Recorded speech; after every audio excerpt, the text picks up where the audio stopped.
এখন তো হচ্ছে শীতের সময়, এই ঠান্ডা ওয়েদারে গরম, গরম চিকেন তান্দুরি হলে একদম জমে যায়। আর এই তান্দুরিটা হবে একদম নরম। আর উপর থেকে হবে একদম স্মোকি ফ্লেভার। খেতে এত মজা হয়।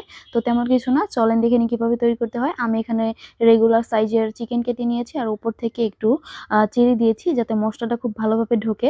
তো আমি এখানে মসলাটার জন্য দিয়ে দিলাম টক দই, আদা রসুন বাটা, দিয়ে দিলাম ধনিয়া গুঁড়ো, ঝালের জন্য মরিচের গুঁড়ো আর জিরা গুঁড়ো। স্বাদমতো দিয়ে দিব লবণ। আর এখন দিয়ে দিচ্ছি গরম মসলা। গরম মসলাটা হচ্ছে বিভিন্ন ধরনের তেজপাতা, এলাচ, দারচিনি এগুলো গুঁড়ো করা আছে। আর এখানে কিছু পরিমাণ ফুড কালার দিয়ে দিচ্ছি যাতে তান্দুরি কালারটা খুব সুন্দর আসে। মসলাগুলো একসাথে মিশিয়ে তারপর চিকেনের ভেতরে খুব সুন্দরভাবে মেখে দিব। চিকেনের গায়ের কাটা অংশগুলোর ভিতরে খুব ভালো করে মসলাটা মেখে দিব।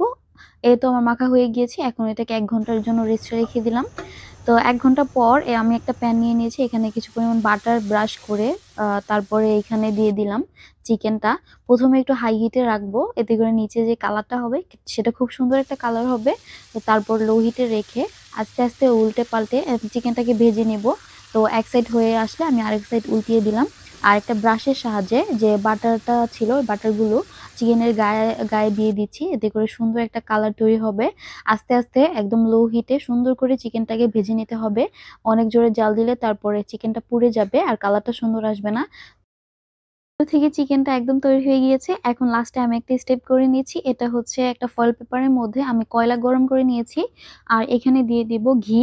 গরম ঘি দিয়ে তারপর আমি এটাকে ঢেকে দিব। ঢাকনা দিয়ে ঢাকার পরে এত সুন্দর একটা স্মেল তৈরি হবে ভেতরে, একটা স্মোকি ফ্লেভার তৈরি হবে। তো দেখেন মাশাআল্লাহ কত সুন্দর একটা স্মোকি ফ্লেভার আসছে। তো এটাও আমার চিকেনটা সম্পূর্ণভাবে রেডি হয়ে গিয়েছে। আর আমি এখন এগুলোকে সার্ভ করে নিব। লাস্টে তেল একটু ব্রাশ করে তারপর নামিয়ে নিচ্ছি। তো দেখেন এই তো তান্দুরি চিকেন তৈরি হয়ে গেল। খুব সহজেই চিকেনটা তৈরি করা যায়, একদম ঝামেলামুক্ত। বাসায় আপনারা এভাবে ট্রাই করতে পারবেন। একদম অল্প মসলায় খুব সহজেই চিকেনটা তৈরি করা হয়। আর এটার উপরটা একদম স্মোকি ফ্লেভার থাকে আর ভেতরে হচ্ছে একদম নরম হয়। কোনো কিছুই কাঁচা থাকবে না। আমি একটা চিকেন আপনাদের সাথে ভেঙে তারপর শেয়ার করছি। দেখেন সামনের পার্ট আর পেছনের পার্ট একদম খুব সুন্দরভাবে কুক হয়ে গিয়েছে। আর এত সুন্দর একটা স্মেল আসছিল। আসলে আমার এখনই দেখে খেতে ইচ্ছে করছে। তো আমি একটা চিকেন ভেঙে আপনাদের সাথে শেয়ার করছি। তো দেখেন আর আমি এটাকে সার্ভ করেছি একটা ধনেপাতার চাটনির সাথে। এটা হচ্ছে টক দই আর ধনিয়া পাতা, কাঁচামরিচ আর বিট লবণ দিয়ে তৈরি করা। তো বিকেলে নাস্তায় এরকম মজাদার চিকেন তান্দুরি হলে কত না মজা হয়। সবাই এভাবে ট্রাই করবেন।